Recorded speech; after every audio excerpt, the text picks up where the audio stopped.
Hey, welcome. We are now recording, and this is the forum for the candidates for Board of Regents and Regent District 6, which is a very large district. It's Elko, Esmeralda, Eureka, Lincoln, Nye, White Pine, and Northern Clark counties. I'm Kent Irvin, the NFA state president, and Molly Apple is here, NFC member from the Nevada Faculty Alliance at Nevada State College. We have all 6 candidates: Jonathan Baltera, Shelley Crawford, Aaron Manfredi, Elmer Porter, John Patrick Rice, and Stacy Smith. The primary election is not too far away. It's June 14th. Early voting starts on May 28th.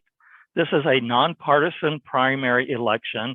What that means is the top 2 vote getters will move on to the general election unless one candidate out of the 6 receives more than 50% of the vote, and in that case, that candidate wins and there is no general election.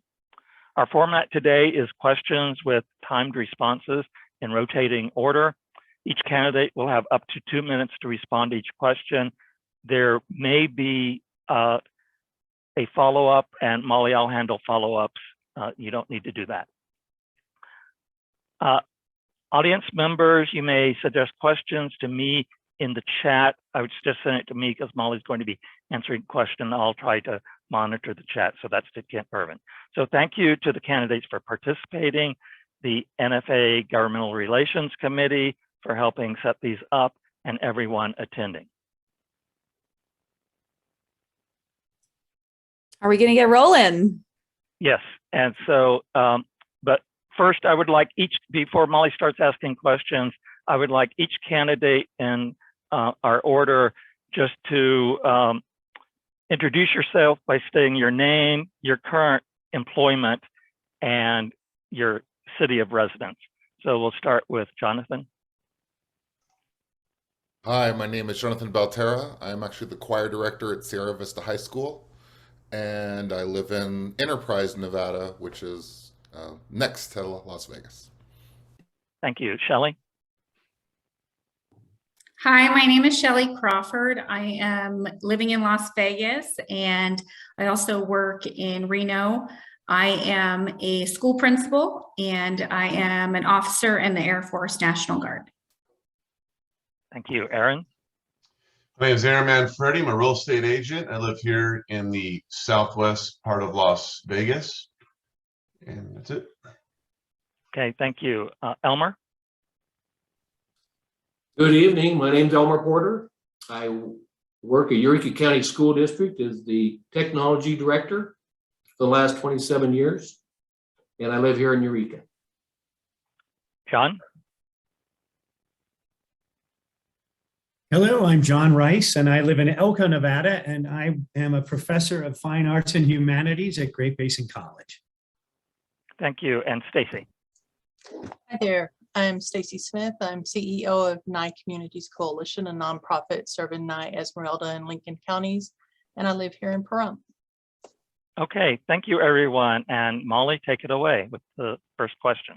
Okay, I will just indulge and say it's so fantastic to meet so many people running for this position and who really are invested and care about higher education here in Nevada. So we're going to start actually right there with you telling us a bit about what are your top priorities for NSHE and the Board of Regents. And if we could actually start with Shelley, please go ahead.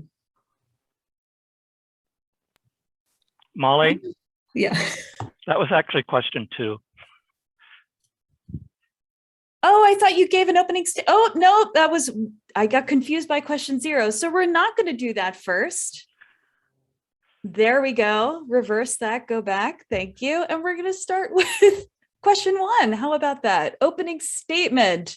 That makes more sense than transitioning to your top priorities. So if you could please tell us about your experience and background that qualifies you to serve on the Board of Regents, particularly your experience in higher education. What makes you the most qualified candidate? And if we could actually start with Jonathan.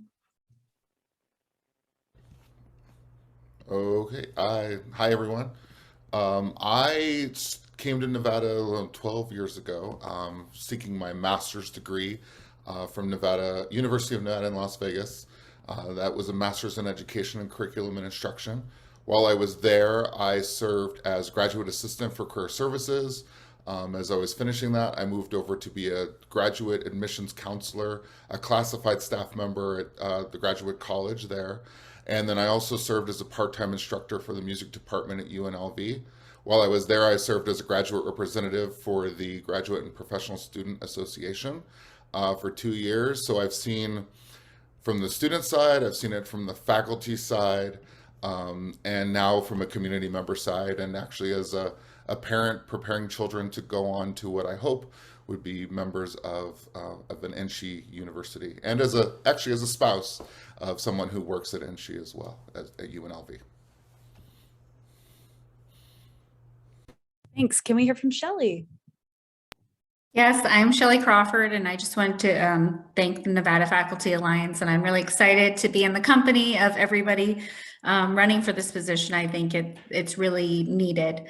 So I'm a first generation high school and college graduate, and I learned how to navigate the college system through NSHE universities, and that taught me a lot. Because I learned that talent is equally dispersed, but opportunities are not. That led me into my position as a school principal and teacher within at-risk communities to help serve the populations that represent my childhood. So I have a lot of experience, so I'm gonna try to keep this short with that. First of all, I've been going to NSHE universities from north to the south for the last 20 years. I'm an educator, so I don't stop educating myself. I taught as an adjunct professor at UNLV for education undergrads. I noticed as I wrote state and federal legislation for education and higher ed that there was a need for alignment within the NSHE universities. So what I did is I created about 2 years ago a alignment pathways meeting that we meet once a month with deans from the College of Education, because I realized that everybody was kind of working in silos, and how can we collectively bring that work together so that we graduate more students and attract more people to the teaching profession. So that's been really successful. I noticed that there was a lot of divisiveness within the Board of Regents, and I have the skill set that brings people together. I'm a researcher, so I like to get down to root causes and create strategic plans for those initiatives. I'm a school principal, which is not Nevada System of Higher Education. That's time. Thank you. Thank you, Shelley. Let's hear from Aaron. My name is Aaron Manfredi, been in Las Vegas since 1998. I'm a graduate of UNLV Bachelor's and Master's, UNR Master's. I'm the current president of the UNLV Veterans Alumni Club, veterans that graduated from college. I was an executive board member for Project Focus through the Department of Education at UNLV. We helped adults with intellectual disabilities and disabilities get educated. I was also, I worked with career services at UNLV and CSN as a contractor for Dieter. I helped adults with disabilities, ex-felons, my fellow vets, disabled vets get jobs. A big bulk of my career has been employment. And so I was a teacher with Clark County School District and a football coach for many years at Sierra Vista. So I'm not sure if I was there when Jonathan was there, but go Sierra Vista. I was also a licensed sub for Faith Lutheran for over 5 years and did multiple job assignments there. Again, I'm a Desert Storm veteran and live here in Mountain's Edge. And I have law enforcement, gaming, nonprofit experience. So in reference to higher education, all my stuff has been on campus as a student, as a graduate, and now as a professional. Thank you, Aaron. Let's hear from Elmer. Okay, good. Hello, everyone. And thank you, Kent, and the faculty for putting this all together. For the past 38 years, I've been in Nevada, working in various educational positions throughout Nevada as a teacher, technology director, the high school coach and athletic director. I've served on numerous Nevada state educational and technology committees, athletic committees, state curriculum committees, housing boards, and recreation and tourism boards. I was appointed by Governor Gibbons to serve on the Nevada Broadband Task Force, which initiated the statewide wireless and fiber optic connections we have now to several schools and school districts and colleges throughout Nevada. I am a volunteer fireman, a Lions Club member. I've worked closely with NSHE programs and personnel to connect educational facilities utilizing the latest technology. I've taught several classes with GBC, so at the college level. I've devoted my adult life serving Nevada, particularly Nevada's youth, as an athletic director and coach, and have advised several hundred kids going on to further their education in college. I've lived and worked in small communities my entire life and have a deep sense of loyalty to the community and small college system. I know what the resources they have and how it does help kids and adult students within Nevada.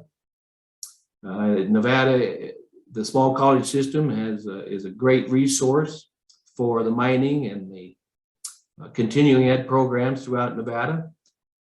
After teaching business ed for 11 years at the high school level, I was hired as the technology director at Eureka. Thank you so much, Elmer. Let's hear from John. All right, hello, thank you. And thank you to the NFA for hosting this event. As I said earlier, I have lived and worked in Elko, and I've been here at Great Basin College since 1996, where I teach fine arts and humanities. I've also spent several years as an administrator, as I served multiple terms as the Senate chair for the Great Basin College Faculty Senate, and also one term as the chair of the Council of Senate Chairs, representing more than 5,000 members of the Nevada System of Higher Ed faculty with the Board of Regents. As an administrator, I was the Chief Development Officer and the Executive Director of Great Basin College Foundation, where I helped to design multiple capital campaigns and raise more than $20 million in alternative funding for higher ed in rural Nevada. I'm no stranger to governance. I've served 3 terms on the Elko City Council, the last as Mayor Pro Tem of the City of Elko.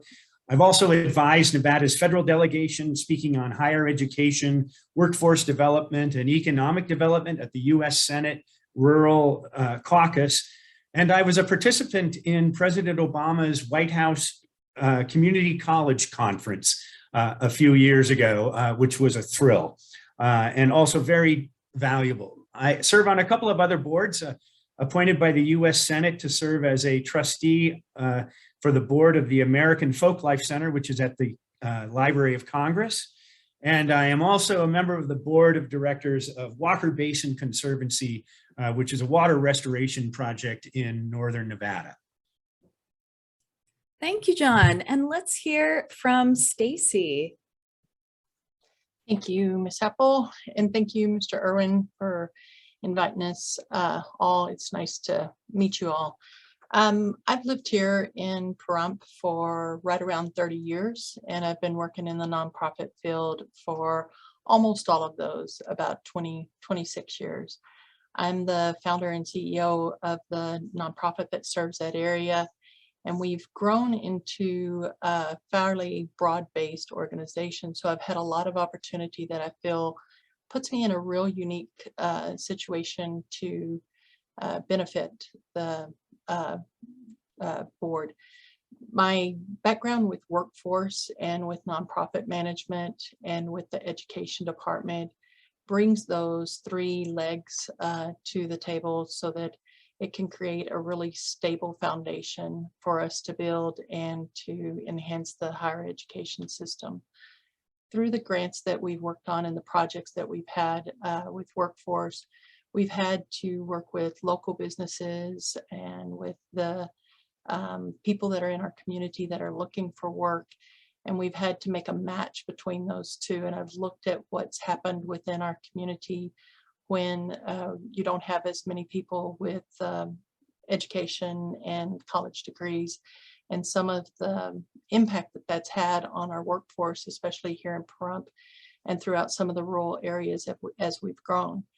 And so I'd love to be able to take those skills and really enhance where we're going with that. In the roles that I've had in the community, I'm currently on the Great Basin Foundation Board, the Great Basin Advisory Council. I'm on Congressman Horsford's Equity Cabinet, on the Desert View Hospital Board, and then on the Nevada Statewide Coalition Partnership. And all of those have given me the opportunity to hear. Thank you so much, Stacy. We are going to move to the next question, and we're going to try this one again.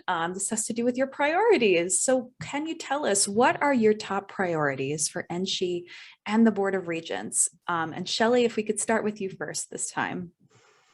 Absolutely, Molly. So my priority is really the Board of Regents mostly oversees policy and budget. And my first priority is to go in and create the alignment between the regions so we can really get the work done and focus on the $1.6 million deficit that we have to problem solve or advocate for that money. And my ultimate goal is grounded in that every student is able to go where, no matter where they live, to a university or attend online, and every program have access to every program that they desire for their workforce development. Thank you, Shelley. Let's hear from Aaron, please. I would say that outside of the regents needing to behave themselves, and that starts with new leaders and great leaders and a new regime of people, and I know we're slowly turning that knob. One of the biggest things that I would say is generating revenue. We rely on legislative money way too much, and we obviously know what happens when we have a pandemic. All the money gets stripped away, and smaller colleges do too. So I would say that one of the biggest things is using my real estate experience on the commercial side and residential side and the business side of trying to generate new revenue, and so we can stop relying on budget cuts. Workforce development is a word that gets thrown around loosely. My last 10 years of my life, my organization has helped over 180 people get disabilities, ex-felons, and rural people, adults, disabled veterans get jobs. So I want to, and I come from a rural town in New Mexico, I want to focus on getting the rural communities more jobs and stop getting skipped up on manufacturing jobs. And so I want to continue with the mining and open up the rurals to a whole new walk of life. And I'm going to use my business experience for that and my education.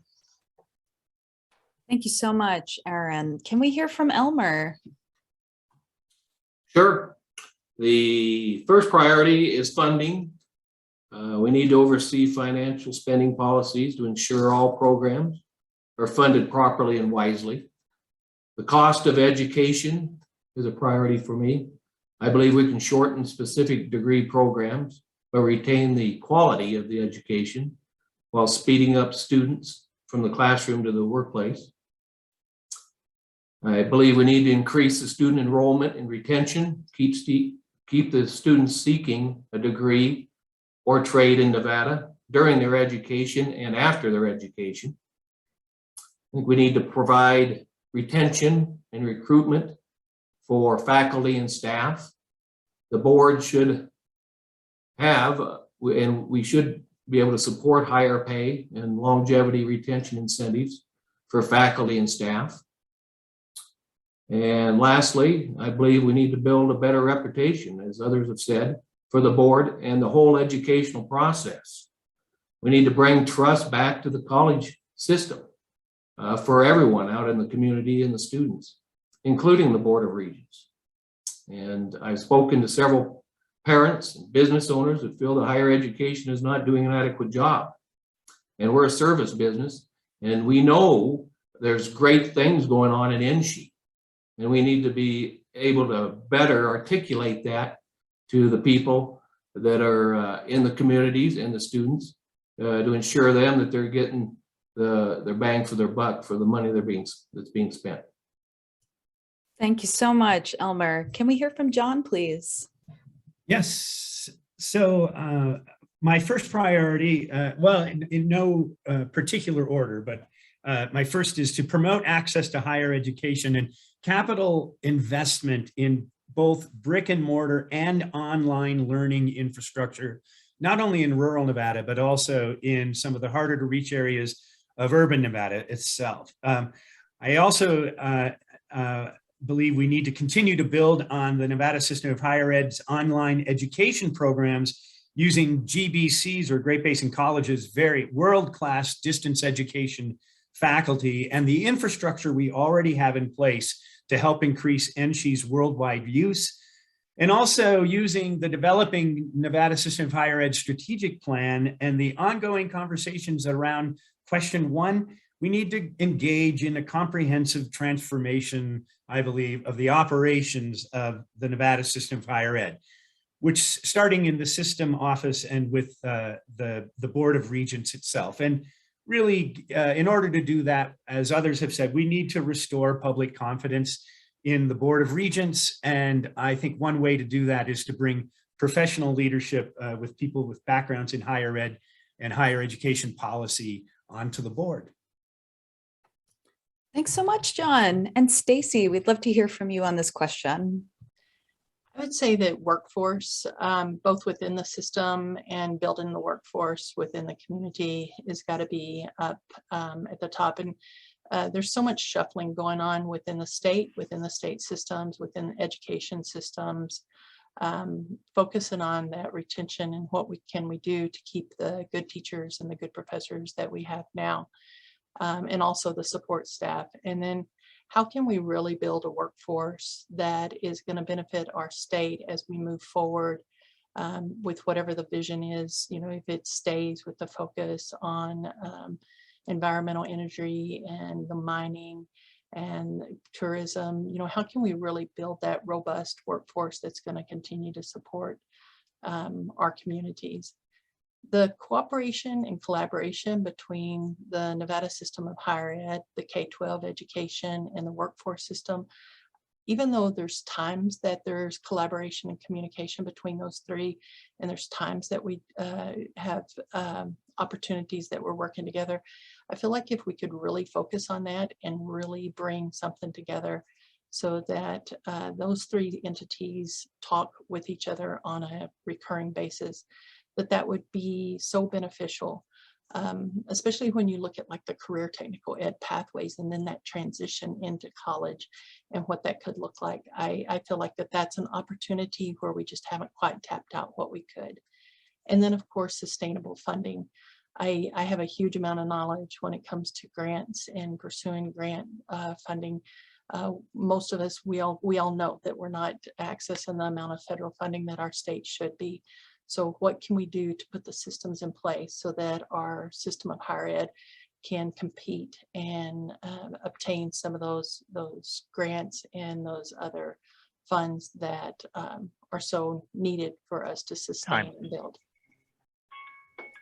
Thank you, Stacy. And we're gonna round out this question with Jonathan. Thank you, Jonathan. Thank you so much. So first I want to take a real transparent assessment of how our funding formula works. I want to make sure that every Nevadan knows exactly how money goes to each university. It should never be really in a mystery of how and why each university is funded in the way that it is. Everyone should be able to explain, yeah, that makes sense. That's why that university gets that funding and that university gets that funding. We also need to reestablish, and people talk about, reestablish the roles of what the board does and what the chancellor does. Really focused on returning the governance and the policies of the board and the day-to-day operation of the chancellor. The chancellor shouldn't have to worry about being micromanaged by individuals on the board. It's a hand-in-hand conversation, but it's not a do this because I want you to sort of situation. And I also think we need to make sure that each NSHE institution serves the best interests of the entire state, but mostly the community where it resides. So As a regent from Las Vegas, I'd be focused on UNLV, CSN, and Nevada State, but also serving Elko area and Pahrump, serving the Great Basin College, but getting resources across the state instead of being tied up in one institution or another, but just across the state. Thank you, Jonathan. Well, with our next question, we're going to get a chance to hear a little bit more about something that each of you has really brought up already, the budget and the relationship between NSHE and the state. So the question is this: state support for higher education has been cut. State-funded faculty take-home salaries have declined over 21% after inflation over the past 12 years. In that context, in what practical ways can NSHE or the regents convince the legislature and governor to make higher education a higher priority? And we're going to start this one with Aaron, please. Well, I've spoken to a lot of legislators, friends before they became legislators, and we had some great discussions on this. And again, this goes back to we had to stop relying on that money. Arizona State does an amazing job. I know it's kind of a different program down there, but I'd like to kind of follow what they've done. They've got into real estate. They've gotten the real property. They have, instead of giving away the land or constantly trading it, they're building on it. They're securing long-term lease agreements on it. Some are even a decade long. So we need to find, what is it like, the pandemic hit, $41 million at UNLV, I speak on Exum down here, was completely stripped away. So we can only rely on endowments and donors so much. We have to think like business people, and that's the experience that I bring. I have a lot of people in the real estate business or investors, because I deal with that every day, who are willing to invest on our campuses if allowed. Obviously, there's a lot of red tape that needs to be cut through.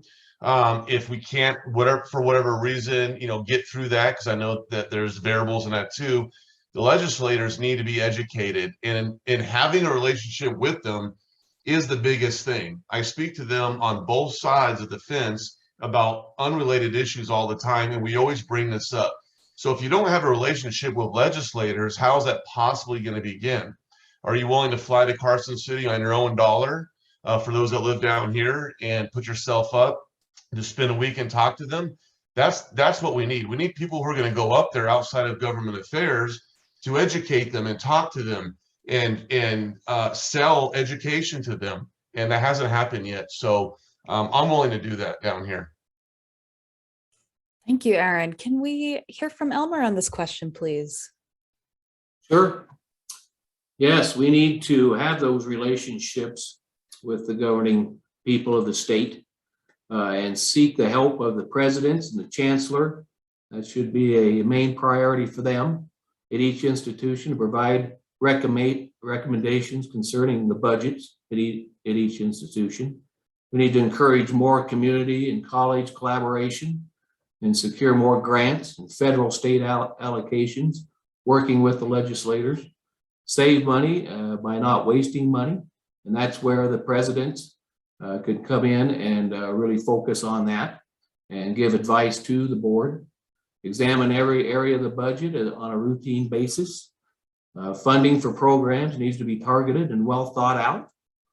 I believe the board needs to concentrate on how funding of the projects will enhance the education opportunities in each one of the programs.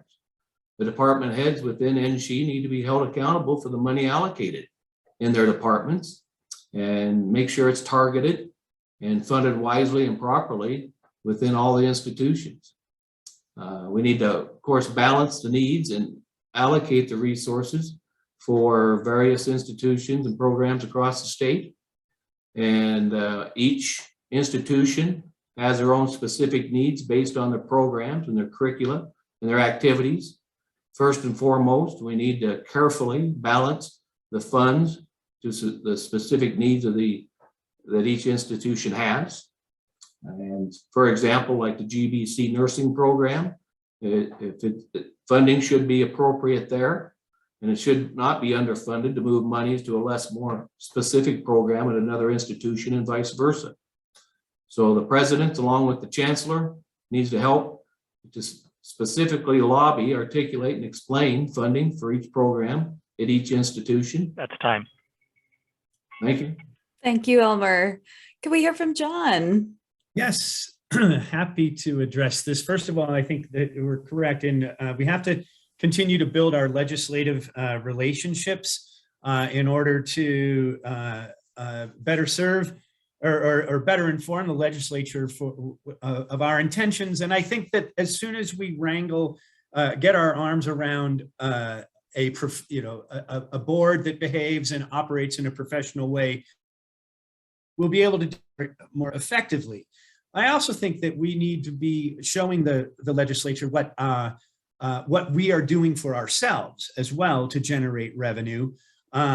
Certainly we can showcase what our foundations have done, but I also look at an opportunity for Great Basin College and the Nevada system of higher education more generally is to create revenues using our online education programs as a way to create revenues that will support our brick and mortar operations. I think that Arizona State University is a great example. Certainly Southern New Hampshire University is another example of how a public or a nonprofit organization has capitalized on online. Great Basin College has an amazing infrastructure and is ready to do this. The other thing we need to do is continue to talk to our legislators about mining royalty taxes.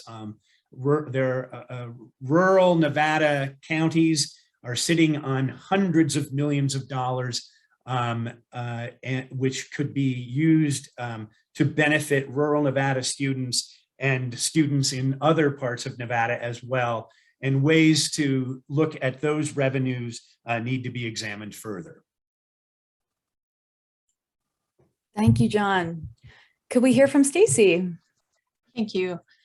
I think the main part that legislature has to see is that you can't build one part of it and squeeze the other part. The system has to be built in its entirety.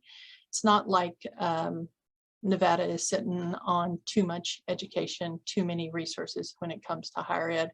So we've got to look at how can we build all of them, not necessarily in an equal way, but in an equitable way. And we've got to look at how they interact. And so I think part of educating legislature is how beneficial are like some of the 3-in-1 programs, getting 3 years of your degree at Great Basin College and then finishing it up at University of Nevada, Reno, and then tying that relationship on so that they continue on for their master's degree and for other educational needs. So the look is, you're always going to have to look at, is there any place that you can cut? You know, is there any place that you can save $1 here or save a dime there? And so those always have to be revisited. Every year we have to look at our budget, and I think that that's a beneficial way, you know, what is not bringing in the biggest value. You also have to think about what are some other funding opportunities. One of the things that our state has not always pursued in state is research and evaluation and other activities that could be performed at our university level. So what can our state and our nonprofits and our state government do and keep within our state, especially as our research institutions are growing, as the capacity is growing at UNLV and UNR. So what are some things that we can keep in state and in-house now instead of going outside of our state for those services?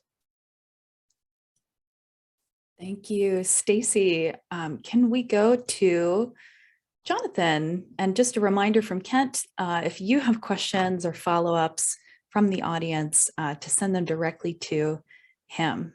Thanks, Jonathan, please go ahead. Sure. Finding additional revenue is great, and absolutely making sure that the money is used in a great way and isn't be wasted. But I don't love that we always end up being 49th in funding.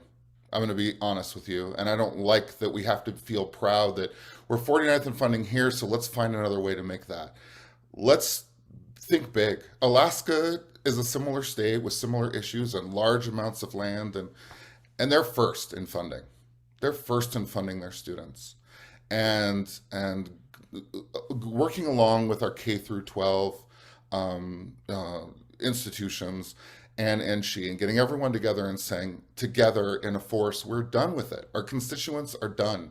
I'm done as a father and as an employee, and it's time to say 49th no more. We're done being 49th. It's time to really think about how can we move up that chain. We've seen states move from 40th to 12th. We've also seen states plummet. We've seen Utah plummet to 50th. So it's time to really stand up and say, let's put our money where our mouth is. Who's proud to be 49th, and who's ready to be second? Who's ready to be first? And if we go down in flames trying to actually fund our students, I'm okay with that. Thank you, Jonathan. Let's hear from Shelley to round out this question, please. Absolutely. Love the passion there. So my first thing is we are owed money from the state. We need direct access to our legislators and our governor, but we need to prove why we need that money. We need to have regular meetings that show the impact on our community with having colleges and careers out there. So that's frequently showing the output and the input into the community. I do this, I'm in charge of legislation for CCSD in regard to funding. And one thing that, just creative way that I have been thinking is Nevada as a state is hurting for college and careers. Every sector, private and public, is hurting. And now they need us more than ever. So as we have nurses that are at need, then those private and public institutions can help support. I wrote a bill, Senate Bill 352, this last legislative session, where we are actually paying for our teachers to go to school. That was funded at $10 million by Governor Sisolak. So we need to show that there is a direct impact to our economy and filling those careers. And that does that with relationships. I have about 15 direct relationships with legislators. So if I have a bill idea, I call them. They're like, that's great. Let's get it on the board. So really advocating and building those relationships. Also, my husband's a 5th generation iron worker, and I really believe that apprenticeships could join in with community colleges. I've toured, the union apprenticeship shops, and, people that have never taken math are teaching these math classes. They have tons of funding, world-class apprenticeships. We could connect with them because we can push out more qualified tradesmen and women. And so those are just a few ideas I have, but they work. Thank you, Shelley. We're going to go to our fourth question, which has to do with collective bargaining. So the 2021 legislature gave state employees in collective bargaining units a 3% cost of living adjustment, but only a 1% cost of living adjustment to NSHE faculty. That seems to be an invitation to move to collective bargaining for all faculty at the state level. What is your view of the value of collective bargaining to NSHE? And I'm going to invite Elmer to start us off this time. Okay, sure. The board really needs to support collective bargaining incentives to include annual step and column pay increments to keep up with the cost of living. The faculty should be afforded the same type of collective bargaining ideas and things that the K-12 teachers enjoy. I would support a balanced collective bargaining law by Nevada statute for faculty at the higher ed level, and NSHE faculty should be afforded that same bargaining power. To retain employees, there must be all of that in place so they feel that they're important and they're needed, and we need to look at not just for the pay increases, but the faculty needs to feel like they are a positive culture within the whole system. And the department heads and college administration needs to communicate frequently with the staff and provide that guidance with respect. Employees need to feel that they're important and the job they're doing is appreciated. Overload on is creeping up, and professors and instructors are doing more with less. So we need to look at all of the items that are involved with collective bargaining, and I highly support it. Thank you, Elmer. Let's hear from John. I am a big supporter of collective bargaining. It is something I've been encouraging among my colleagues at Great Basin College for some time.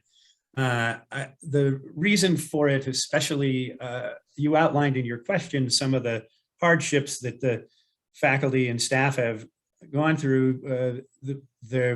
We have not only, you talked earlier about COLA, but there haven't been even merit increases since 2008. The other reason for this is that during, as COVID came on, obviously there were many cuts that needed to be made. And what happened at Great Basin College was that there was over $500,000 in compensation that was taken away from faculty members in order to make ends meet during COVID. We were happy to do that or I shouldn't say we were happy to do that. We understood that it needed to be done. However, we have lost that forever. We will never get that compensation back. And that's unfair. There are tenured professors at Great Basin College now taking second jobs in order to make ends meet in our rural community because of the compensation packages that we've had, and it's time for our faculty members to be represented in collective bargaining agreements. Thank you, John. Could we hear from Stacy next? Sure.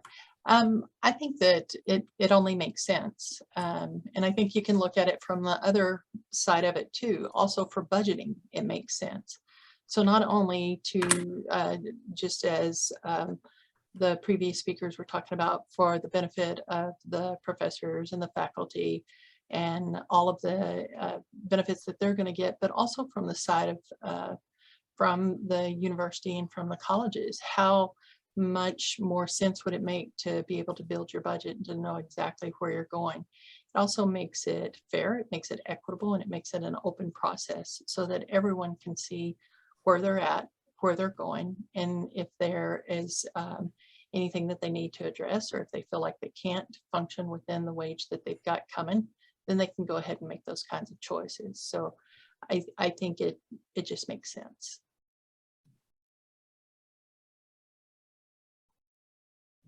I'm muted. Whoops. Thank you, Stacy.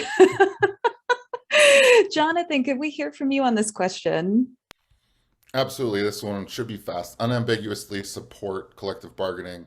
Our universities nationwide, Nevada and nationwide, were never stronger than when they had collective bargaining and when they could speak collectively, not as one voice, because getting so many people together to speak with one voice, not necessarily, but with a collected voice, with everyone saying, you know, what they want, where we're going, where we're headed. So not only just, I mean, obviously how to get paid and how we're getting merit back and how we're getting just COLA back, but how we're being treated, what happens with health insurance, what happens with other things that affect staff, faculty across the board, that those members should be able to talk together and speak with a unified voice, let's say, a collective voice. I like the distinctions you're making there as our resident choir director. So could we please hear from Shelley? Absolutely. I am a huge advocate for collective bargaining. As a child that helped hold picket signs in front of the frontier with my parents, to, you know, my mom having a health crisis and being able to secure family, you know, food and water because of collective bargaining. as a member of a union myself, and going from a union where we weren't a teachers union where it was opt-in to an administrators union where pretty much 97% of us are in the union, I see the benefit of us collectively advocating where we actually do get a 3% cost of living increase every year, where it's a little bit more ambiguous with the teachers union because it is that opt-in. Only big business benefits from collective or us not working together, and I will always advocate for it, and I will always inform stakeholders about what that process is and what that looks like, and I'll always be educating myself on that process, whatever we can do to make sure that our COLA is taken care of, because 3% right now where we live does not cover the cost of housing right now. So I would even push that a little further. Thank you, Shelley. And could we hear from Aaron to round out this question, please? What happens when you don't take care of employees? Then collective bargaining is the next step and the most obvious. Personally, when I worked in public service here in Clark County in law enforcement for 5 years, we got 0 raises. Actually, got 1% in the whole 5 years. And I came from the private sector. You always hear the negatives about it until it directly affects you, to the point where I got on that team and I had a relationship with the county before I got employed. So I was an active member with my internal association as a probation officer, working with Clark County, and was really fired up about it because I saw those paychecks and I knew that nothing was going to change unless we had a voice. So I absolutely support it. It's something that we need. And, I know a lot of employees across the state that work at universities and the colleges that are low paid, shocking wages. Thank God they show up every day. And it's pretty upsetting that they continue to get overlooked. It's pretty pathetic, to be honest with you. And I support it 180%. Thank you, Aaron. Kent, I think you're muted. Okay. Yeah, I'd like to follow up on this question because you all supported collective bargaining, but there's some devil in the details. I'd like to just push it a little bit. At College of Southern Nevada, they recently formed a bargaining unit about 5 years ago. It took over 3 years to reach their first collective bargaining agreement with the NC administration. So as a way of moving the parties to a conclusion in collective bargaining, would you support binding arbitration on impasse, and would you support the right to strike? Do we want to proceed in the same order as the first question? Yeah. Okay, and if we could keep this as short as possible, since it's a follow-up. So Elmer, could we start with you actually? Oh no, let's unmute you. That's helpful. I'm sorry. There you are.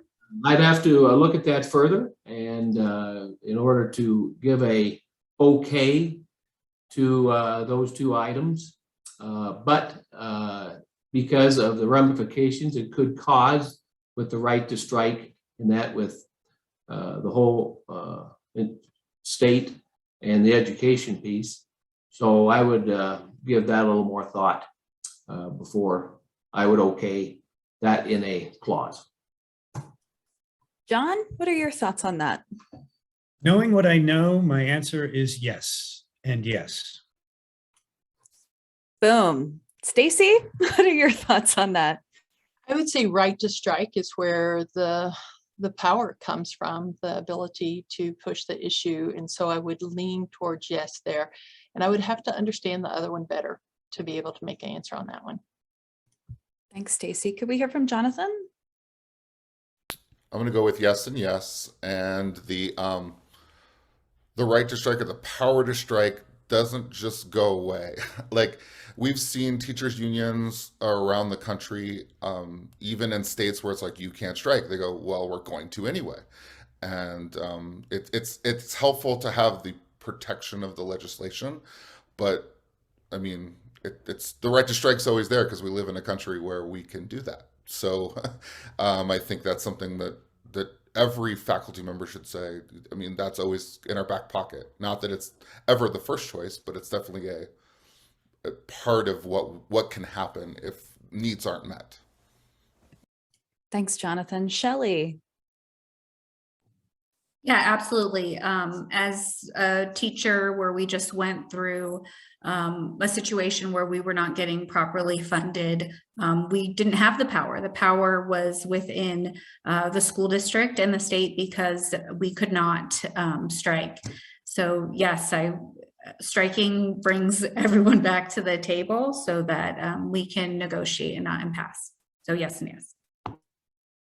Thank you, Shelley. And Aaron, we're going to come back to you to round out this follow-up question.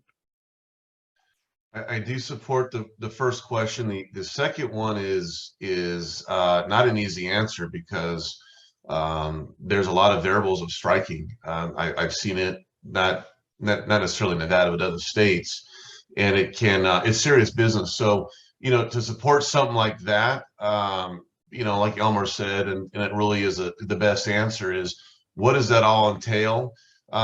It's a big deal, and I've seen it go good and I've seen it go bad. So I would need more information on it. What exactly does the striking entail? With that particular union or the state, the binding arbitration. Absolutely. Thank you all. Appreciate that. Seconded. All right, we're going to move to the next question, which has to do with the Board of Regents oversight. Here's the question.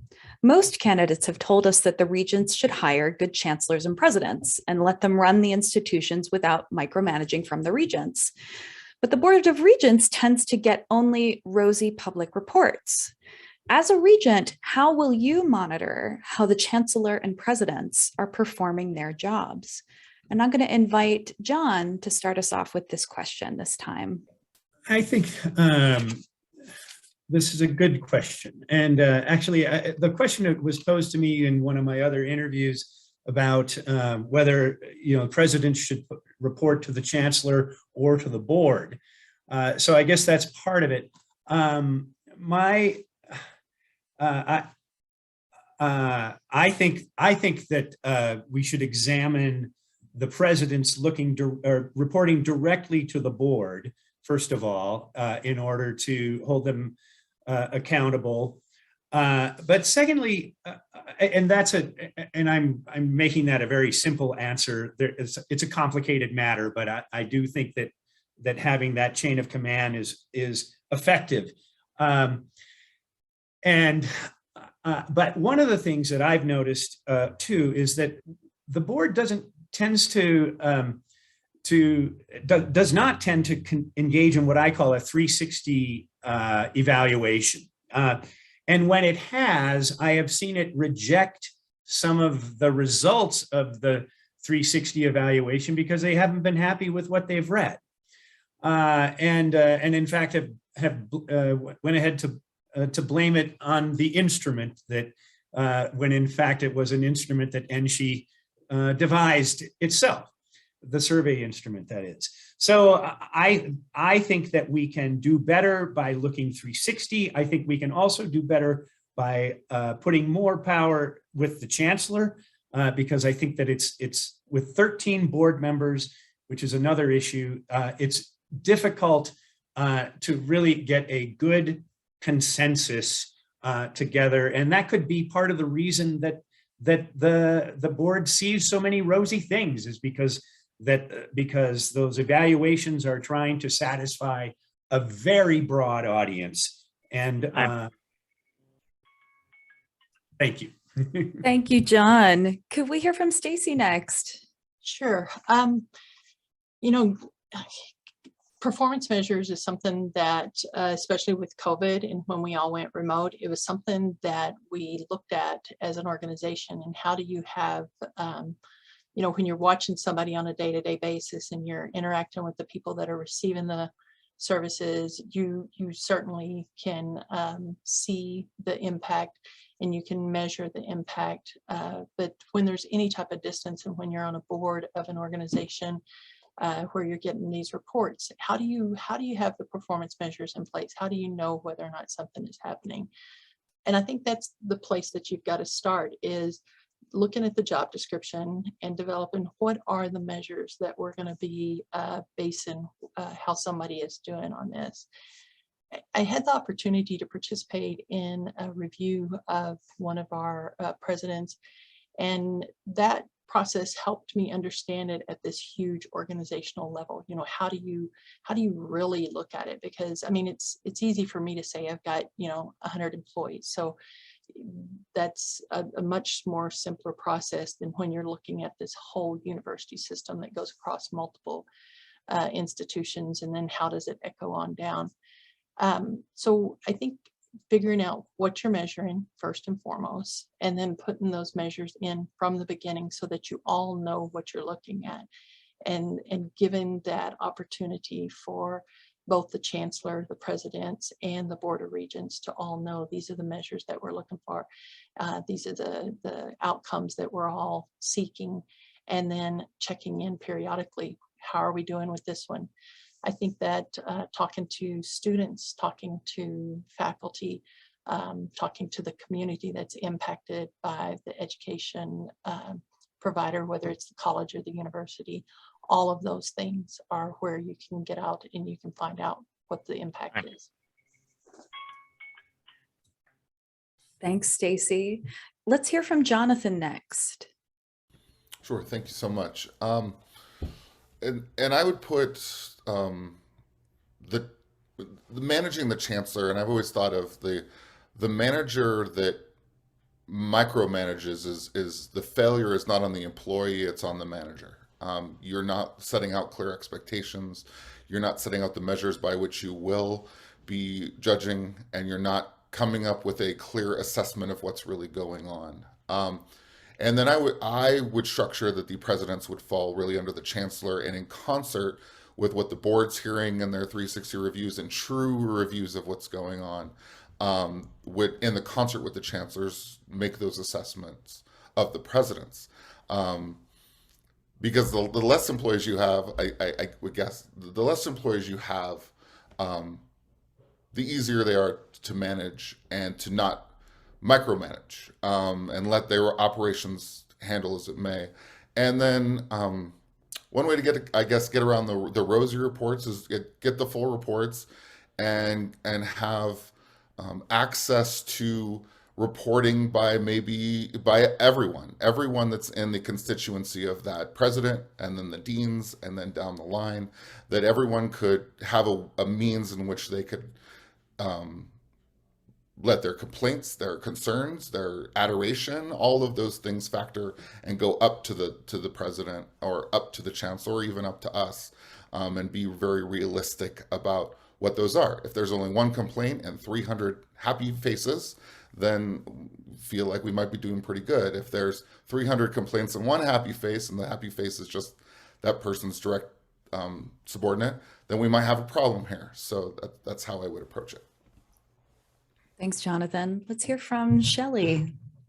Absolutely. So the question was, as a regent, how will I monitor the success or performance of the chancellor and president?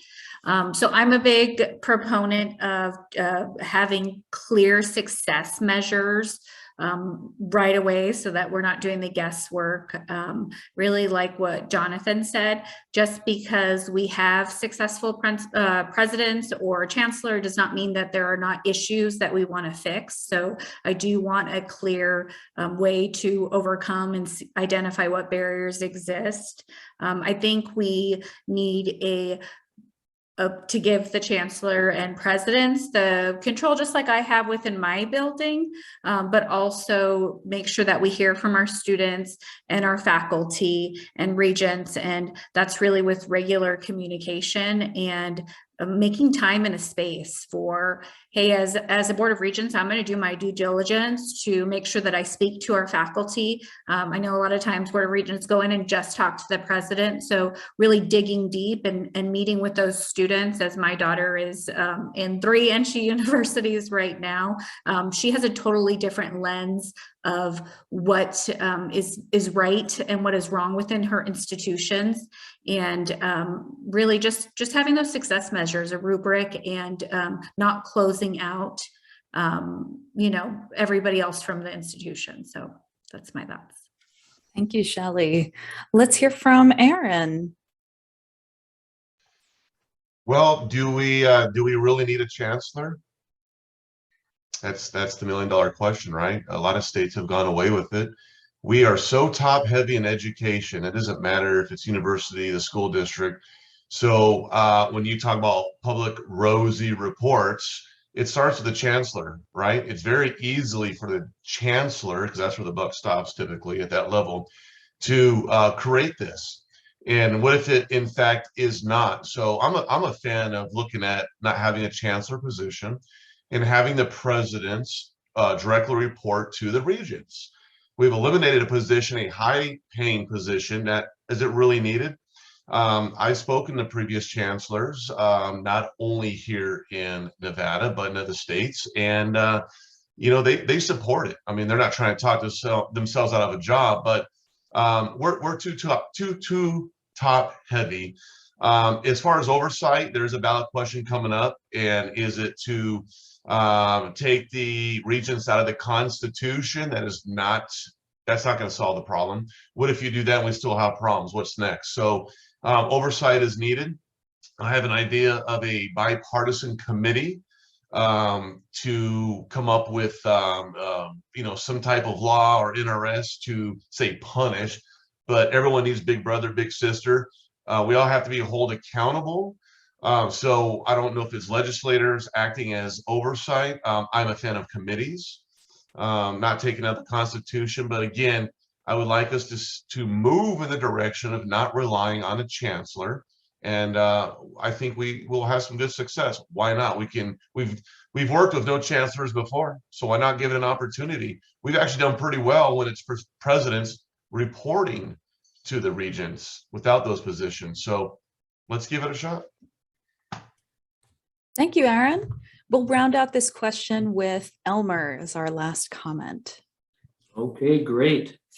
Yes, I agree with a lot of what's been said from the other candidates. There really needs to be clear expectations, and it needs to be toned down somewhat, and maybe take a lot of what is in the expectations now down where it's clear and precise. It's very difficult when you have a big organization such as NSHE to really evaluate and make sure the performance is all there. It should, I think, come through and maybe directly to a subcommittee with the regents, and then they report back on a continual basis to the full body of the regents. But it really needs to be specific and measured, and make sure that the trust is there between the presidents and the board and what they're hearing.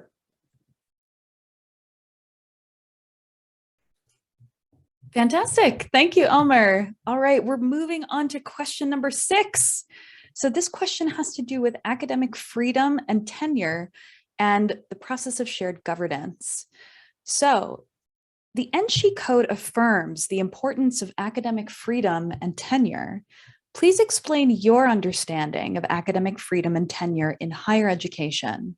What is the value of academic freedom and tenure for a system of higher education? And we're going to start with Stacy. We'd like to invite you to start first. Thank you. When it comes to academic freedom, I know one of the previous questions, and there's certainly been a lot of talk about who can teach what in our K through 12, and I think some of it's transferred up to the higher ed across the nation. I feel like teachers and professors, this is their field, this is y'all's field, and you should know what is age appropriate, what is going to create the learning that you want to have occur. You're the ones that know what the steps are on the curriculum and what the end goals are, and you will know what needs to happen during that. I think a lot of times, you know, the divisive discussions is what I recall, you know, as some of my most impactful classes, both in high school and college. You know, those times when I came from a university that had a strong humanities program, and being able to really dig in and pick some of those things apart and have some differing opinions with some of the other students was where a huge amount of my growth occurred as a student. And so I think that that's so important that we have the ability to let teachers and professors teach. When it comes to the tenure, I read the 1940 statement on the principles of academic freedom and tenure, and I certainly understand, you know, what it means in regards to academic tenure. I mean, academic freedom, but the tenure part is something that I don't understand as well, and so I would need some additional explanation as to, you know, how does that impact a university? How does that impact higher ed? And so I feel like I'd need some better understanding of that. But I can tell you, I support academic freedom. Thank you. Jonathan, can we hear from you next? See, then both of those things are so invaluable. Starting with the academic freedom first is, if there's concern about what a faculty member's teaching, the first line is the department, and then out of the department, the college. It's not for some outside person that may not know anything about that field of study to swoop in and say, that's not how you should do that. Like, it's just silly to me. Having traveled in both music academia and education academia, which are similar but different in a lot of ways, having one from the other tell each other what's going on seems ridiculous. So having someone outside of all of academia come in and swoop in and tell anybody that you know, unless it's absolutely egregious and clear to everyone that what's happening shouldn't be happening, this seems like a no-brainer to me. That let the department handle it, let colleagues handle it, and that's what is already happening and has been happening for thousands of years of high academics. As far as tenure is concerned, I think there's this real misunderstanding of what tenure is. You don't just get tenure because you're sitting somewhere in a chair 5 years breathing. Like, you have to work for it. You deserve it when you get it, and then that gives you the protection and of not feeling like you have to look over your shoulder. And you didn't get it just from, yeah, like I said, sitting in your chair breathing. You've had senior professors watch over you and look over your work and help you as a colleague from the time when you finish your master's / your terminal degree and a doctorate, all the way through when you finally achieve it. It's a hard, arduous process. It's not something that's just given out so that teachers can do whatever they want, so educators can do whatever they want. No, it's something that's deserved and something that should be there because it's been earned through hard work. Thanks, Jonathan. Shelley, could we hear from you next? Absolutely. I'm really excited to speak on this topic. So one thing I've not spoken about is my work at the Army and Air Guard. So I work in headquarters. I work directly with General Barry, and Governor Sisolak often comes to our office. So I'm in charge of diversity, equity, and inclusion for the state guard. And one of the conversations that we have is really about our differences. So when it comes to academic freedom, it really creates a space, because I'm working with adults now that have never spoken with someone that has different views than them. And that creates a lot of extremist behavior that causes, even working with females in the job site, sexual harassment and sexual assault. So what I do and why I believe in academic freedom is that we need to have these conversations. We need to have these critical conversations within our classroom and allow our professors to speak on these issues. Pretty much everyone in the classroom is an adult. So I do not do that as a building principal because I have littles, because that is not my job. But I learn more from people that don't have the same view as me. and the diversification of text and speech and stories. And so how I overcome that is to share personal stories. In regard to tenure, everybody I talk to is like, what is tenure? It's really the protection and security that we earn as professors in the institution. So I think we need clear guidelines for that. I know there was some oversight with the Board of Regents and how that works. I think that needs to be clearly defined within our institutions and to our professors so that we can figure out how to ensure we get that protection and security. Thank you so much, Shelley. Let's hear from Aaron next. Well, academic freedom has changed since 1940. I've had a lot of professors over the years with all my education, and I think where it starts to go sideways is when they start to make it political. And unfortunately, I think of my classes, and I love to hear from them and love to hear their opinions and then back up their statements. But when it starts to go political, that's where I've always had a problem with it. And so it's hard to support that. I have a lot of professor friends and deans, and not only here in Nevada, in different states, and people I grew up with. So that's the biggest thing. Tenure needs to be looked at. I think that I don't think it is. Some people are blessed with teaching less classes and less research than others. So is it fair? I see a lot of high salaries for a lot of people that are not teaching a whole lot and are not being held accountable for the research they're supposed to be doing. At the same time, I also know those that are teaching a lot of classes and working to the end of the day and not getting those raises or anything of the sort. So, I do support it, but at the same time, it also needs to be looked at and retooled so it's fair for those that are in it. So I support the freedom of speech as long as we stay fair and impartial. Thank you, Aaron. Let's hear from Elmer, please.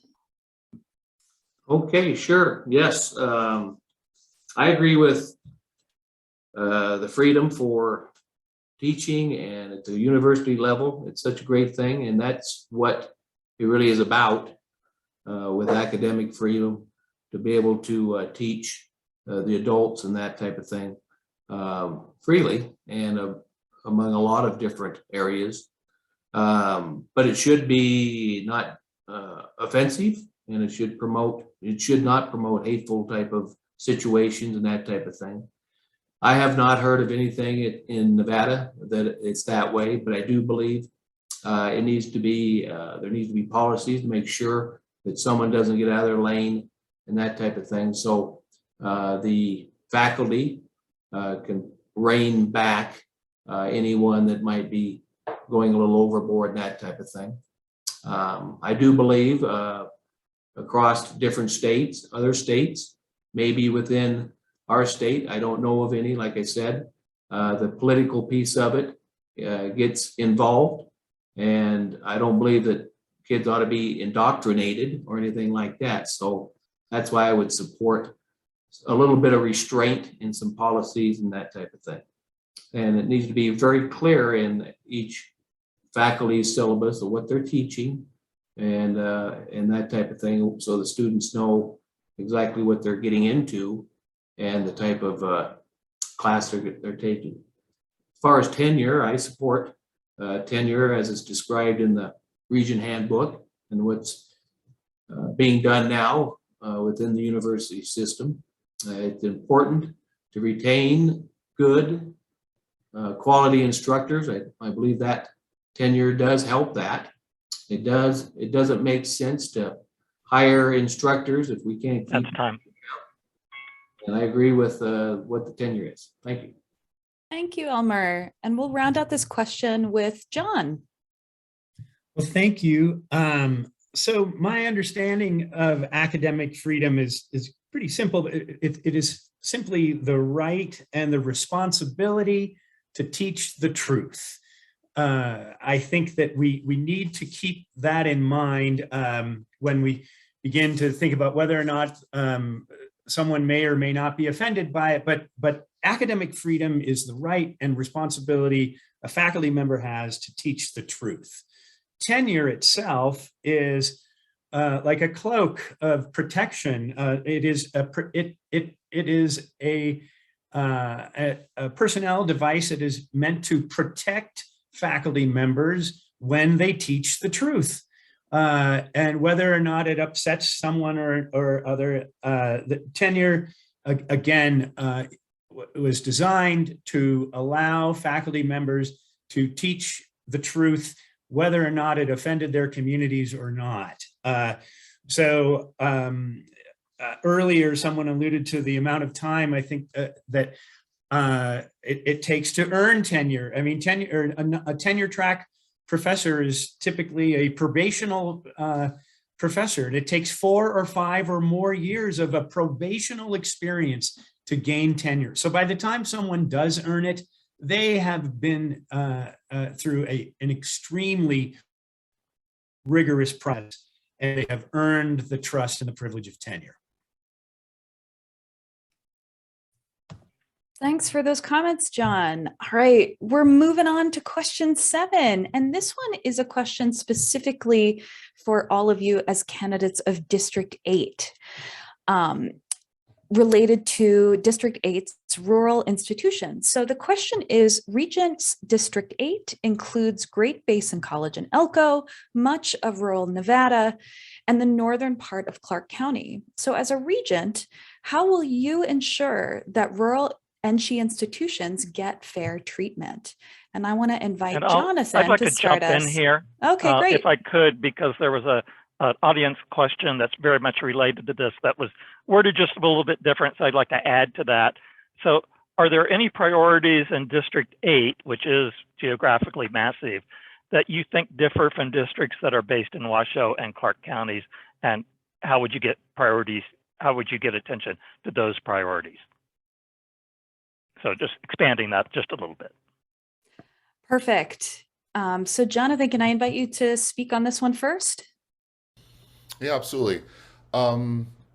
So this is a big part of the sharing of resources situation, of taking a really good look at the resources that are available and increasing those resources so that a college like Great Basin or Truckee Meadows or even Nevada State, which is small, powerful, mighty, brand new, and that they get a seat at the table and they feel like their voice is heard, just as much as UNLV and University of Nevada, Reno. That's the biggest part of the equation there. It's not just, oh, of course, when we go and listen, we hear UNLV and UNR. And then people stop talking. Oh, what's important for UNLV and UNR? And then there's no more talking. So I have students who are seniors and they say, where should we go? What do we do? And I say, I mean, you should look at community colleges. You should look at rural colleges. You should absolutely look at UNLV and UNR, because that's the first thing that come to their mind. But getting all Nevadans understanding that we're not a 2-college, 2-university system. We have so much to offer to those students. Additionally, John was talking about online courses and online offering, and Great Basin has an amazing online offering, and to continue resources into that, because it not just serves people who can physically get to the location, but people in Pahrump who want to go online, people in the southwest corner who maybe won't go to UNLV and would go to Great Basin instead and study UNLV at the online options. So bolstering all of that so that you don't feel like you need to drive 3 hours to get where you need to be, that you can turn on your computer, get the education you need, and then bring that resource back to the community where you are, no matter where you are in the state. That's time. Thank you, Jonathan. Shelley, could we hear from you on this question? Absolutely, Molly. So as a regent, how are you going to ensure rural entry institutions get fair treatment? So I have been driving through the rurals. My husband oversees all the state of Nevada for ironwork. So we have a lot of projects, and I've been campaigning and conducting listening tours. And a lot of the tours have to do with concerns on access. Whether it's having access to a university, or, how to get online, or just, how to enroll. So my thing would be to continue that within those rural institutions to see what the need is and question with that. As a principal of an urban inner city school that services students that are low with socioeconomic concerns and, underrepresented, we have a weighted funding formula we have worked years and years on perfecting, and we don't always get it right, but when we don't, my students get the least. So I have a really broad understanding on the creation of weighted funding formulas and checks and balances within that. So I would really advocate, like John said, for that shared funding model. And any priorities District 8 you think you can offer differ? I helped with the $60 billion broadband internet infrastructure bill with Senator Cortez Masto. So really just continuing on with making sure there's access to the rural communities for online learning, and really GBC has an excellent program, so building that up, and making sure. I know that a lot of companies use our internet for free. That's so time. Thanks, Shelley. Let's hear from Aaron. Well, we're scattered all across the state, and some of us live in the big city, and some of us live in rural. So we know, UNR and UNLV and Nevada State's catching up. We know they get all that attention. So it's our job to make sure that we're listening. It's our job to make sure that we're visiting, being flexible. Anytime you hear of rural, you always think of like community colleges, and that's, I'm talking to a lot of people about it, and that's all I keep hearing is, oh, rural is full of community colleges, and there's a partial truth to that. I understand Great Basin is in the process or considering being a 4-year. Maybe that's what we need to do. With that, the funding formula will change. It's important that there's a community college aspect to it. Obviously, we're moving to workforce development, so we need to have flexibility too. What we do for a living, and being able to listen. Can you take a phone call or a Zoom during the day, or can you jump in your car or a plane and say, we got a big event happening and we'd love for you to come? Are you able to do that? Not everything's going to happen on the phone call. So the more information that we have, the better. And how do you know what's going on in those rural places? Well, you're going to have to visit them. So if you're not willing to make that commitment as a candidate, or for those that are in different parts and want to come down, you're in the wrong business. Yeah, it's a dedication. It's a 6-year term. And you got to visit these places to understand what it's like. I grew up in a town of 5,000 people, so I know what it's like to get skipped up, and it's not a great feeling. So I'll put my effort in it. Thank you, Aaron. I want to invite Elmer to speak next on this question. Okay, yes, sure. The community college, the small college systems throughout the rural District 8 and all the communities, even in the Nevada State College and that type of thing. They need to have a voice at the table. The online component is a great deal. We know what it is at Great Basin and Western and all of the other smaller colleges, but they really do a great job and have been for many, many years at Great Basin. So we can learn from what they've done and expand on that and commit the dollars needed to ensure the rural students throughout all of the small schools throughout the District 8 are serviced and can get a great education there. There's great programs that we need to continue to fund. The CTE programs at GBC and CSN and TMCC are great. We can expand those throughout all the other institutions. And we just need to be that voice across all of the rural communities, so they feel they have that voice, and we need to fund those programs effectively across the board. The nursing program at GBC and at the other smaller colleges is phenomenal. And we need to articulate to the public and keep those dollars coming of what the programs we have at these smaller colleges. So we need that voice, and I'm the rural guy, or the most rural probably of everybody that's running. So I understand that, and we need to continue to support those things. Thank you, Elmer. Let's move to John. Thank you. Well, Great Basin College is known as a community college, but we've been offering 4-year degrees for almost 20 years. And the reason we're still known as a community college is simply because of funding. If we are actually, as literature calls it, a comprehensive college. We offer both associate and bachelor degrees.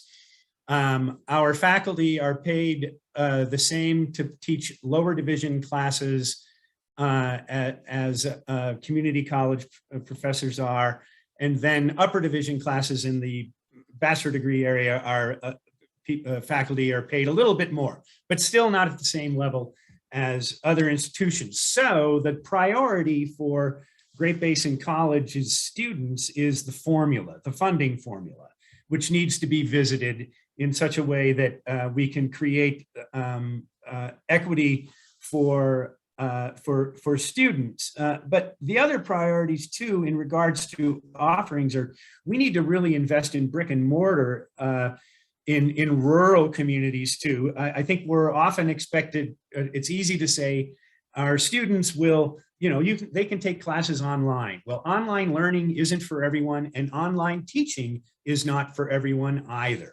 So we need to be, one of my priorities is to be working on brick and mortar operations in rural Nevada as well, and other underserved parts of urban Nevada as well. There are certainly going to be higher education deserts even in Clark County and in Washoe and the Reno-Carson City area as well. I would also, so I'm just going to end it there. I think that those are where our opportunities are. Thank you, John. And we'll round this question out with Stacy. Thank you. I think when you're looking at rural frontier, you've got to understand that there is such a wide range as you go into those communities. I have an office here in Pahrump, I have an office in Tonopah, and I have an office in Panaca. And there are 3 different environments. You have to choose, what bandwidth are you going to choose? And so, Microsoft Teams doesn't work in all of those communities because of the bandwidth that's available in those communities. The majority of phone services don't work in Lincoln County. And so, but the one that predominantly works in Nye County doesn't work in Lincoln County. So getting a data plan that serves those communities and being a student in that environment where you're then told to submit something becomes way more complex sometimes than it does in an urban area where there's a little more consistency. As somebody that's been receiving federal funds for decades, this definition of the systems and what should exist within a community and where your baseline is at has been something that I've been battling with for years, because especially when you're dealing with East Coast or predominantly urban definitions of some things, when it gets here to Nevada, that's not the way it is. We're still a fairly young state in many ways. And when you talk about a community like Pahrump that's only had electricity since the mid 60s, early 60s, and the infrastructure and the systems that are in place here compared to some of the communities that have been throughout the East and the South, the systems just don't exist. And so making sure that you address that and that you take that into consideration as you start making some of these plans, what truly exists, in place. And like Mr. Rice was talking about, building buildings, one of the things that really interests me with the way that President Helens at GBCs is looking at is building this institution or this facility here in Pahrump that brings in many universities and colleges. Thank you so much, Stacy. So our candidates have been absolutely amazing so far, and we have I think 3 more questions / statements left. So Kent, would it be all right for us to take a 3-minute break just to give everyone kind of a stretch, bathroom, etc. break? So we're going to do that, and we will come back and get started with the next question at 6:34 p.m. All right, we're going to move to question 8, which has to do with shared governance. So the question is the following: colleges and universities within NSHE have a tradition of shared governance. Please discuss your view on the faculty role in shared governance processes for the Board of Regents.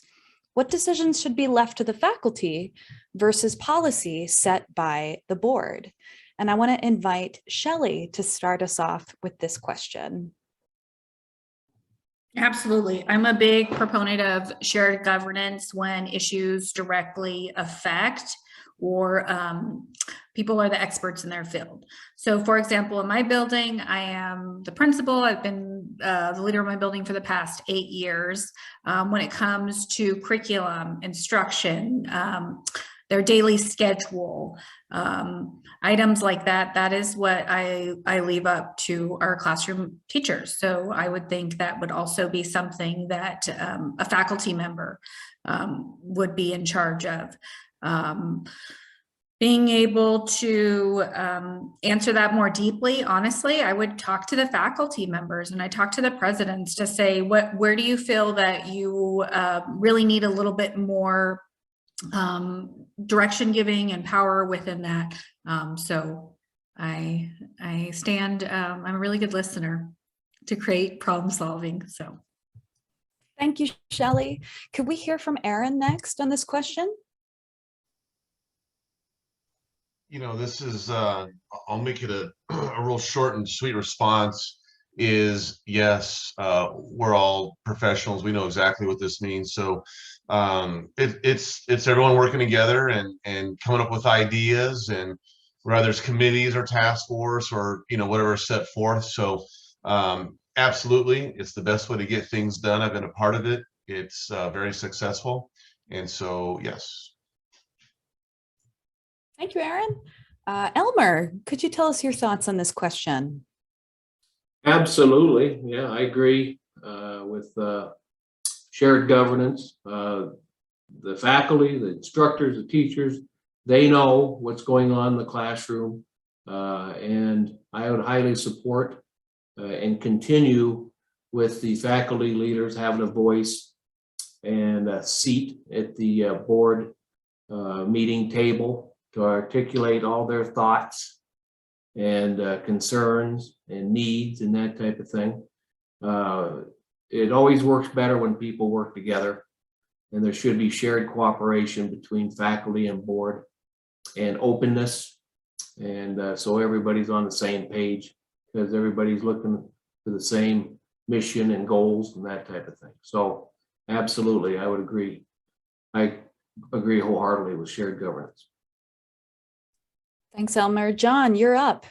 Great, thank you. And I too am a huge proponent and supporter of shared governance. I think it's one of the coolest things that a college has going when you have all of these content experts from disciplines, from multiple disciplines coming together to make recommendations. I think specifically regarding the faculty that we should be very involved in all academic curricular decisions, workload as well, and even facilities, because so much of what we do is dependent on the place where we are able to do it. So always have to keep in mind that the president is the final authority, and I get that and understand it, because someone the buck needs to stop with someone. But when presidents use all of the expertise available to them on their faculty and the fresh young minds of their students to help make decisions.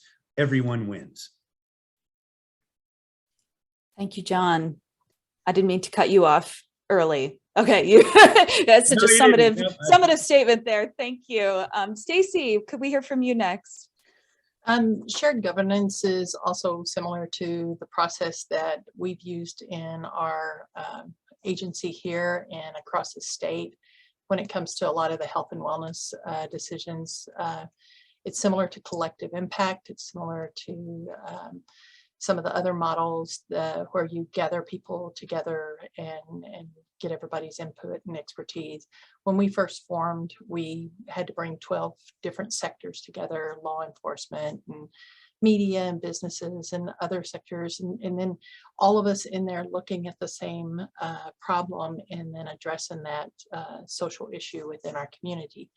I think that if you're looking at an institution and an organization, that the policy, gives you the very basic, the kind of the shell, and then the procedures fills that in and gives it operations. It gives it the ability to carry out those original intention. I think it works best when people are involved at all levels and gives that opportunity for leadership to happen at every level. Thank you, Stacy. And we'll turn to Jonathan to round us out on this question. Sure, I think we're all of the same mind that shared governance is good. And I think then the next step is within that governance is our position of the board should be as allies and team members with the faculty and the students and the staff, and not be looking at ways of putting obstacles in their way, but of clearing obstacles out of their way. Finding the resources for them to do the research they need to do, to teach the way they need to teach, for the students to meet every dream and goal that they have. Are we providing avenues for that, or are we providing strange obstacles? Why is that there? Why do I have to do that? That doesn't make any sense. That if that's there, it makes sense because that's an expectation or something clear, as opposed to, yeah, that never made sense and that's been there since 1973. Who knows why that's there? Let's clear that out. That's just silly that that's there. So as long as faculty and students are viewing the Board of Regents as allies as opposed to obstacles, I think we're doing the right thing. Thank you, Jonathan.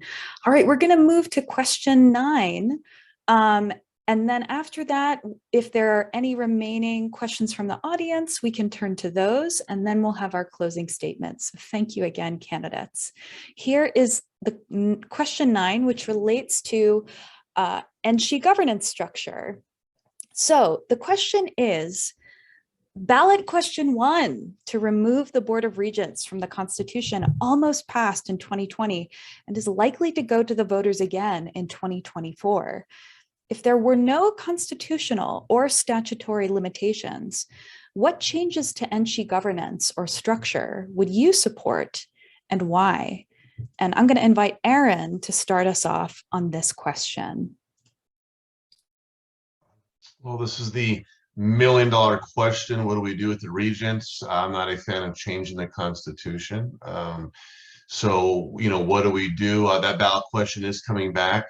I think, well, I don't think, we know that the regents need some oversight. We know that some change needs to be done. So I mentioned this earlier. And so my thought on this whole thing is to create a hybrid board. I'm a fan of it, but not picked by the governor, because then it becomes political, right? We got to stay bipartisan as education. So again, having a bipartisan committee chosen by obviously there's a committee of some sort to choose them, and even if it is the governor, like I said, it's bipartisan to choose those that are for the hybrid part of it. The people need to be heard.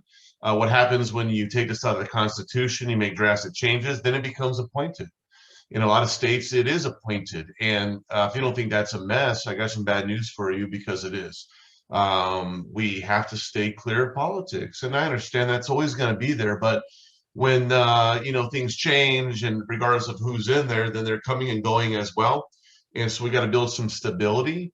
And we're all professionals and educated. So I like for all of us to come together for a resolution instead of changing the Constitution.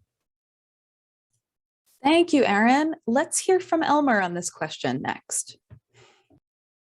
Okay, yes, I do not support removing the Board of Regents from the Constitution. Education should not be a political football game. It is difficult to keep politics out of the area of education, but allowing politicians such as the governor or the legislature to appoint regents, I think politicizes it even more than it is now. Each region, both rural and urban, should have representation on the Board of Regents, not from government, I don't believe, which is in power at the time of an appointment. Spending taxpayer money should be open and transparent. As far as changing the shared governance and changes in that, definitely, I think we need to keep in place a lot of what is going on now in that realm, and really have what Aaron was saying with bipartisan committees put together to look at what that would look like if in fact it does happen. But it's my hope it doesn't, and it stays with representation from the board throughout the all of the districts that are in the state. Thank you, Elmer.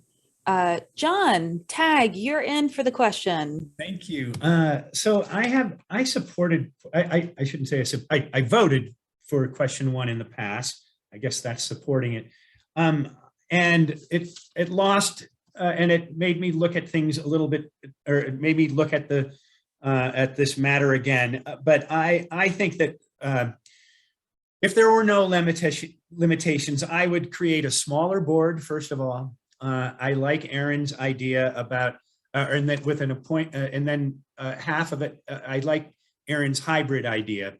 Originally I thought that it would simply be, the appointed members might be appointed by the governor, but I do like a bipartisan committee taking a look at it, perhaps headed by the governor. But I think we need to be smaller, and I think that we have to have some assurances of qualified professional people being appointed as well. Thank you, John. Stacy, can we hear from you next? Sure. I feel like that we need to look at the accountability for the board also. Are there processes in place to hold board members accountable to the codes that board members are responsible for? Do we have a way to resolve conflict? Because that discussion and that conflict is going to happen. So what are the processes that we have in place, and are they being utilized? We also need to think about whether or not the positions to the board, are people using this as a stepping stone to go further? Are they truly invested in this process and in being a board of regent? So what's their motivation and what's their purpose behind why they're running for this position? So I think looking at those things and helping to establish some sort of accountability for the board members, and having the board members hold each other accountable and keeping politics out is the best that we could do for it. Thank you, Stacy. Just double checking. Yep. And I'll invite Jonathan to speak on this question next. Yeah, I'm in big support of that hybrid model too, of elected and appointed. And I sort of like that decentralization of maybe each institution getting some say, and even some say of how they appoint within the institution. I think that's a nuts and bolts question of when we kind of decide the overlaying of like what a hybrid looks like, how many we want total, and then how those are appointed. I don't know, they know they shouldn't be wholly appointed by a governor. I feel like they should be appointed from the bottom up as opposed to the top down. So member institutions or things like that. And then definitely having a place where people can go to the ballot box and vote for a percentage of the board. I would also advocate for, and I've seen it in other states, of having at least one student regent, having the student voice on the board at all times. I've seen that done in Washington State, where the presidents picked 3 candidates, and then the governor picked of those 3 candidates that student. And the student regent would have a voice on the board, would be able to vote on everything except for personnel matters for faculty. That was, I think, the big limitation, was they couldn't vote on personnel matters, but they could have a voice of the students across the system. And that really, from Washington State, that came from sometimes UW, Washington, Eastern Washington, from all over the state, Central Washington, even from community colleges. So it wasn't just the big schools, but every school. I think they kind of had a little agreement to kind of rotate it around to all the schools, so everyone got a chance to have their voice heard, at least from the student regent point of view. So that's my opinion on it. Thanks, Jonathan. And we'll round out this question with Shelley. I really appreciate this forum because I get to hear all these qualified people's responses, and it really helps me gain a better understanding. I actually could have handpicked Dr. Rice's response because it was very similar to mine. I wholly advocated. I voted yes on question 1. And now that I'm in the thick of it and seeing, and things that have happened with Board of Regents, I do digress a little bit, but I do want to share, I did some research as I was campaigning. Over the last 20 years, the Board of Regents the majority of them have been selected by the first name on the ballot. So what does that mean? That means that we're not really doing a deep dive on ensuring that the people on the board are the most qualified people.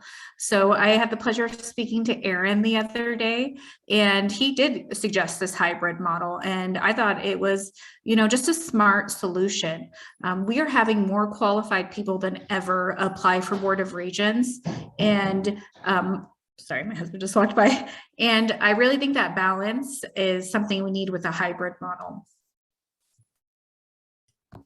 Fantastic. Thank you, everyone. Kent, do we have any additional questions from attendees?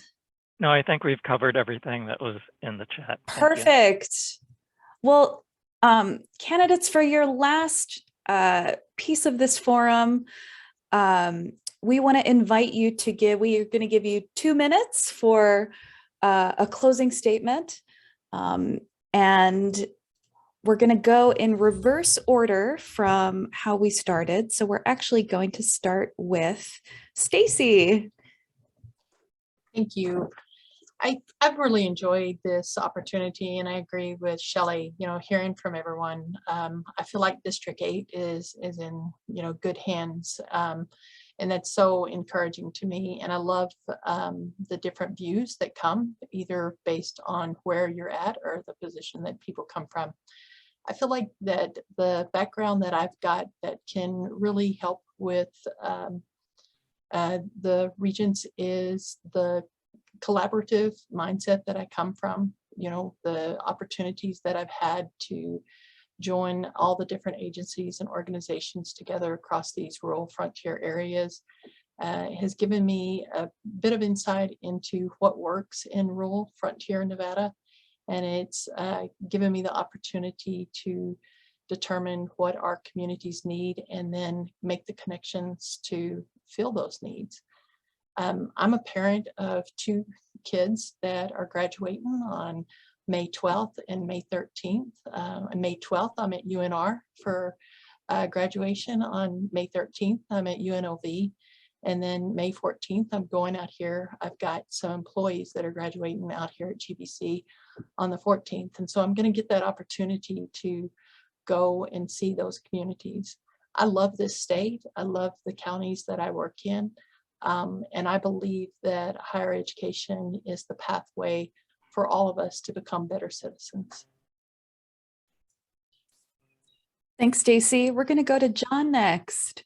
Well, thank you, Molly, and thank you, Kent, and thank you all of NFA for sponsoring this event this evening. It's very valuable, and I agree. I think that District 8 is going to be in good hands. And certainly we have won the race for interest in leadership in higher ed, and that's a very good thing. I love the Nevada system of higher ed, and I love Great Basin College. I've dedicated my entire professional career to higher education in rural Nevada.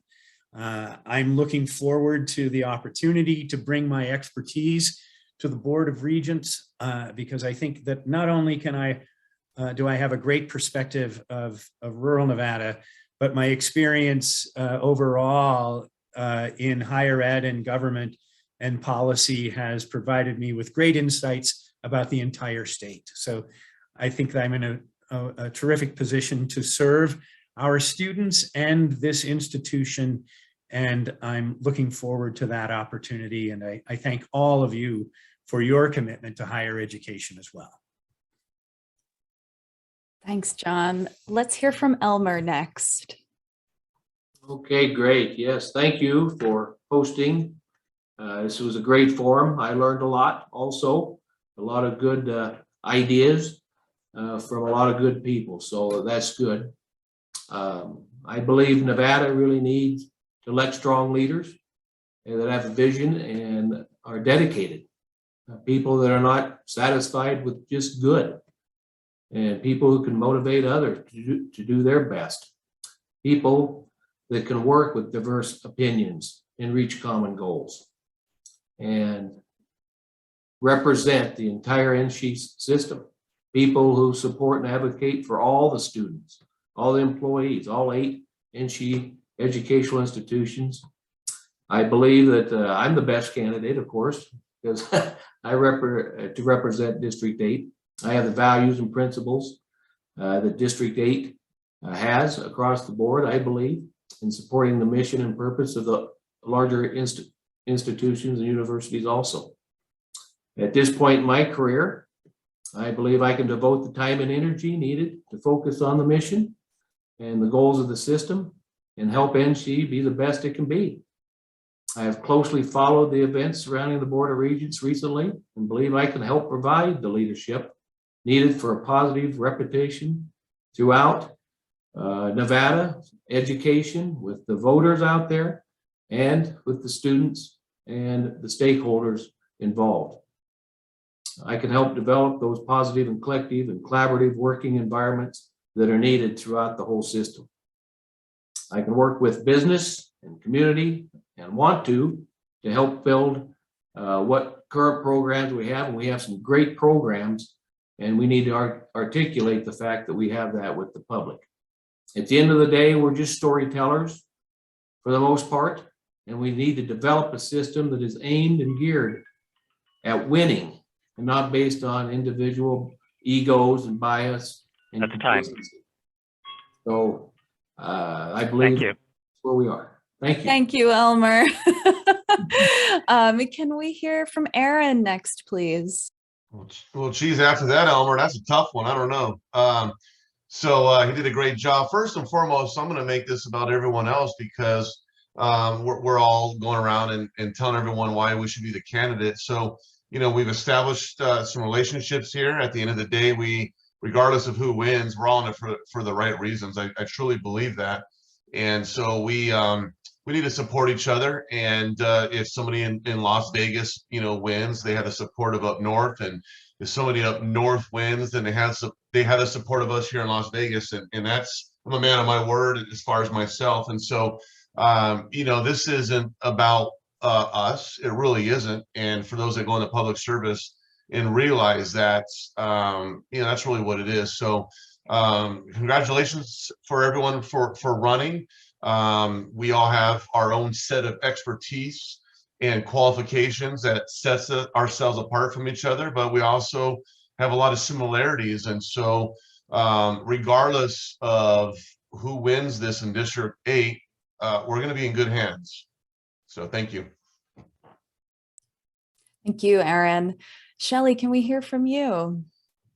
Absolutely. I'm really good at alphabetical order, but I've never been able to say the alphabet backwards. So my turn. So, I think we're all very qualified for this position. I would be happy for anyone on the board to have this, but I really want to sell myself. This is a 6-year commitment, and I plan to give it a 12-year commitment. I've talked to many of my friends that are legislators, and it's taken them 10 years to understand how to fully impact the organization in which they work. I have 12 years to give to this. It aligns directly with my retirement, which aligns exactly with my life's work, which is to create college and career opportunities for anyone that seeks access to that. I probably am not the most knowledgeable because I don't work directly within the institution, but I think that every single one of us is very bright on here and can figure out the system. What I can offer you is that I am a workhorse. I am really great at listening. I'm a little succinct when it comes to speaking, but I can offer direct access by putting in the time to go up to the rurals and go throughout the state to identify the needs. I'm just a vessel for communicating the work that needs to be done in the board, and I haven't ever met anyone that I haven't been able to move the work forward to. And as an officer in the Air Force, I enjoy a challenge. Thank you, Shelley. Jonathan, we'll wrap things up with you. Yeah, I think I'm going to mirror what we've heard. And I think because we have 6 candidates who are all professional, polite, driven, understand the needs, this is a reflection of some concerns we've had about District 8 leading up to this. And I am happy to say that I am not concerned now. That any one of us serving on the Board of Regents will be a vast improvement, let's just say. I'll leave it at that. I think, and I've discussed this with several people, and I know administrative faculty and faculty at several institutions, and coming from additionally from a state where whoever had the best football team or basketball team seemed to take up the air in the room. That is not what faculty cares about when the competition's over. And it's not where NSHE should end. And it's not that rivalry. And I know we talk about the North-South rivalry a lot. That isn't helpful. It stops on the athletic field and it has to end. And our academic cooperation needs to start. And if it's a matter of looking at all of our programs and saying, hey, we can foster a program at Great Basin in nursing that leads to the program at UNLV, or we can foster a program at Truckee Meadows that leads to the program at, in Reno. That is the best thing for our students, that we don't worry about, well, what color is the cannon this year? Okay, cool. That's where it ends. And I think that takes up so much oxygen right now in our state that it doesn't let us really talk about our academic challenges. And I think that's important to all of us, that we focus on the academics and we focus on curriculum first. And that's really my priority. Thank you. Wow. Well, thank you so much to everyone. I will also echo folks' sentiments and just say it's been an absolute privilege to get to know each of you a little bit more this evening. I'm feeling happy for folks in District 8 and a little relieved that I don't have to pick between all of the ballot box. But any of you are welcome anytime as well to come and spend some time at Nevada State College to learn a little bit more, or to meet your colleagues and constituents in our space. Kent, I'll turn it over to you. Thank you all again. Hey, thank you very much, Molly, for helping us out with us being moderator at this time. That was great. Thank you, candidates. I didn't have to use the mute button, so we're happy about that. And maybe you'll have, when you are on the Board of Regents, you'll have some empathy for the public commenters that are limited to the 2 minutes, which is for me is 295 words. So I know that now. But I'd like to echo that I'm pleased, really pleased that all the highly qualified candidates that we have. It's going to be a difficult choice for the constituents in Regent District 8 all across the state. We will be posting this recording on the NFA website later this week and making it available to our members and faculty and the public. And so it will be available. We also have your questionnaires on the website, which also has links to your websites. And so people can learn more about you and get in contact with you through those media. So again, thank you all the candidates. Thank you our audience who stuck with us, and we'll be having to, I know some of you chatted to me personally, some who had to leave, but this was with 6 candidates. I wanted to take the time. We wanted to take the time to get through all of our questions and have be able to do that. So again, thank you, appreciate it. Our next forum is on Wednesday evening at 5 p.m. for Regent District 6, which is Henderson and South Clark County. And so we'll see some of our audience then. And thank you very much, everyone. Thank you. Bravo.